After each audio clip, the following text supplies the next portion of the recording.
Demonstrated tremendous leadership. I see her at every event we're at. She's a great Rotarian, and I would love to hear the thumbnail from Debra Cunningham. So, Debra?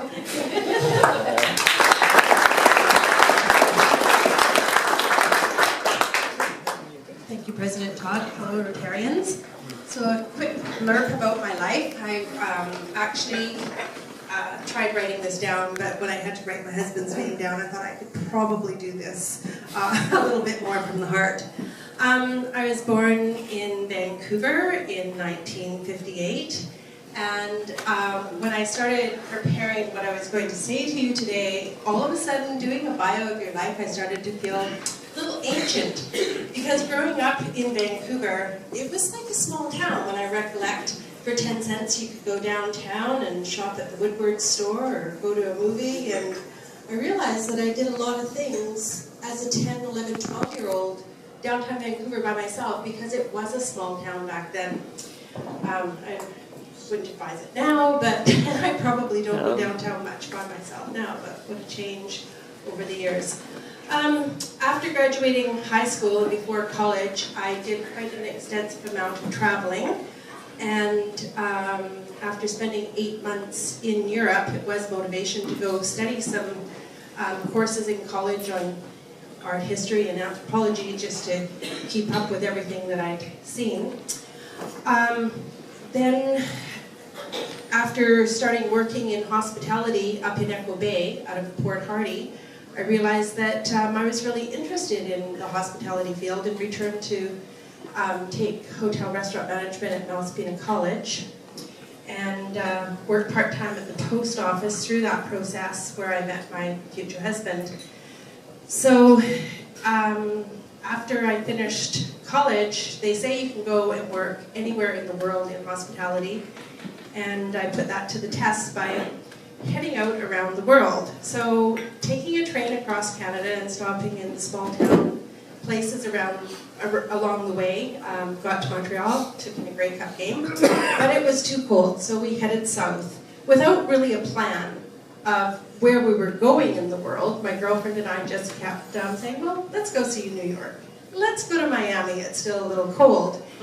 And we convinced Costa Cruise Lines to give us some jobs on their cruise ship. But they separated us. They sent me to Venezuela to embark on the ship there, and my girlfriend stayed around the Bahama-Miami tour. So after doing it for a few months, I got ill and ended up in their infirmary. And language was a bit of a barrier. I was working in Spanish, but it was very, very poor Spanish. And so when I got sick and language was still a problem, I said, you know, I think I'm finished with this journey, send me home. But when you go to a cruise ship as an employee, they take your passport. So my point of entry was Venezuela. So when they helped me get back to Miami,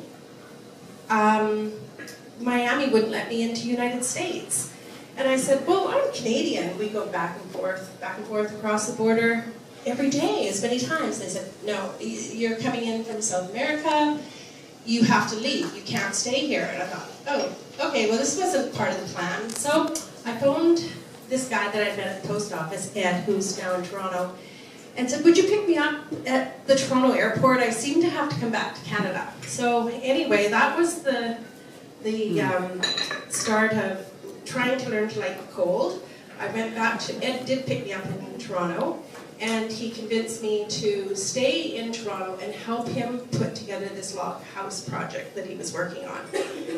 So I said, well, okay. So I go back to British Columbia and I start buying shakes and load up the train. Then you could send stuff by train. That's how old I am. You can't do that anymore either. So anyway, we got the shakes and we started this log house building company that lasted, we got married, had a couple of kids, built 5 log houses, and I'm still cold going, I've got to go back to the coast. I can't take this weather anymore. So in 1987, we moved back to the coast, trying to decide where to move. You know, coming back to the island, Ed was more comfortable on the island than he was in the city. And we we're looking around for real estate. That's when we first met Mr. Bakey. He actually showed us a piece of property that a year later we actually ended up owning. So anyway, we chose Campbell River because there was a heartbeat. There was action. This is back in 1987 when the cost of houses actually had dropped 6% in Nanaimo. So that kind of scared us. We thought, well, there's no work. And so, eternal optimists, we said, well, let's put up a log house in Campbell River. And so we started our life here. And then my husband was offered a trade apprenticeship through the Carpenter Union here. And so we put the log house on hold and he went out and started working in Gold River. And my nephew came to live with us around that time because my sister thought that he would have a more stable lifestyle with us. So the 3 kids and 2 dogs and Ed and I eventually got moved into this log house where I started working at Salmon Point at the end of the road. So Ed kept being a carpenter and I got interested back in hospitality in Salmon Point in 1988. And when Dave McWilliams sold in 2001, I ended up going into partnership with 2 fellows, Harry Beller and Alfredo Yabet.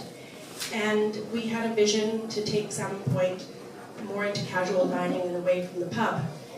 And so the kids grew up. Unfortunately, Kurt, he got sick at 16 and with cancer. And so he passed away at 21.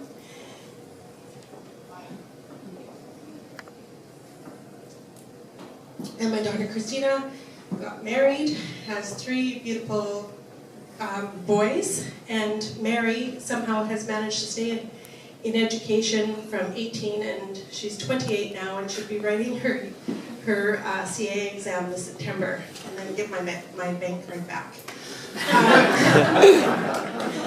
So anyway, I carried on as a business partner at Salmon Point until 2010.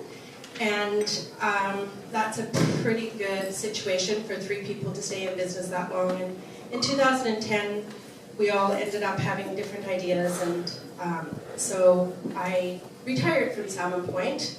And for 1 whole year, I spent just keeping myself busy, visiting family, because Mary was now in Edmonton, and my husband was working in Calgary.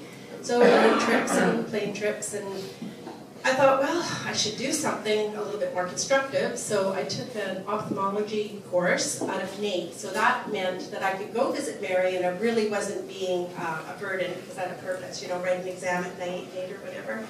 So I filled in the first year of being retired, but not really with a plan. So when I went to wrap up all the financial stuff in John Chan's office, he tells me, you know, there's a restaurant, that old Beehive restaurant, it went bankrupt. And I said, John, I was in there, it was so bad, I haven't really even given it any thought. He said, you know, they want another restaurateur to go in there, otherwise they're putting it back into office space. And so anyway, it's like, no, John, we're just here to do this stuff. I'm not interested in another restaurant. So after half an hour of telling me all about this, in the heart of Campbell River, how beautiful it was, I left and I drove by. And I said, Ed, let's look in the windows. Well, it was just abandoned, and it wasn't very pretty, but I couldn't stop thinking about it. And I was smart enough to know that I wouldn't take on this business venture without a really great partner. And I knew Mark McGraw, who I'd hired at Salmon Point as the executive chef. And I phoned him up and said, Mark, are you ready to do something? There's this great opportunity on the table. We should put a business plan together. So we did. And in 5 weeks, we opened that restaurant with 28 people that we just kind of brought together and headed right into the July 1st celebrations downtown Campbell River. So we figured if we could survive that summer, we could pretty much get through the winter. And so here we are coming up to our 2nd year. We'll be 2 years old in May, and we're really happy. And it's great to be a part of Campbell River.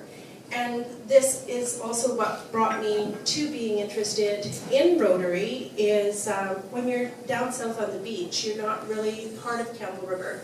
And when you're right downtown in the heart of business and tourist area, I wanted to be more involved in my community.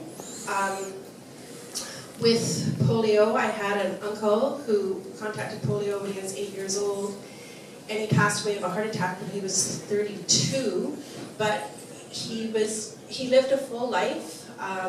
He was a great painter and a great writer, and loved music.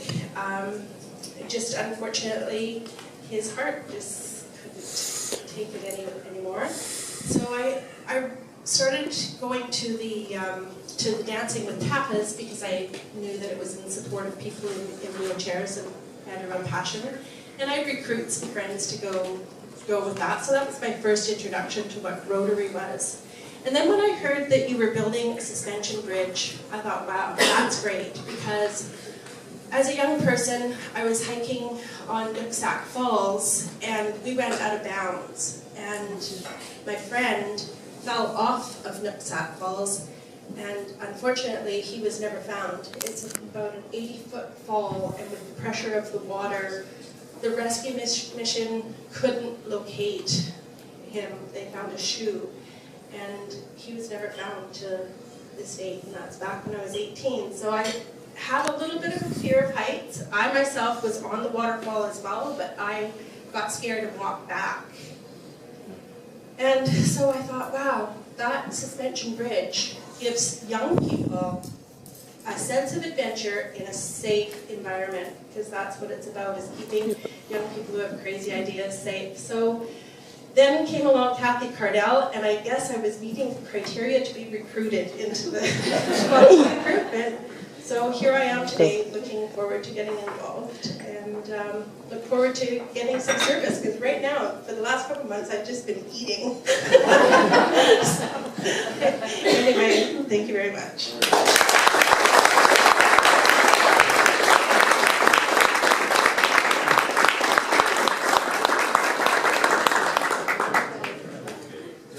So that's a great story, Debra.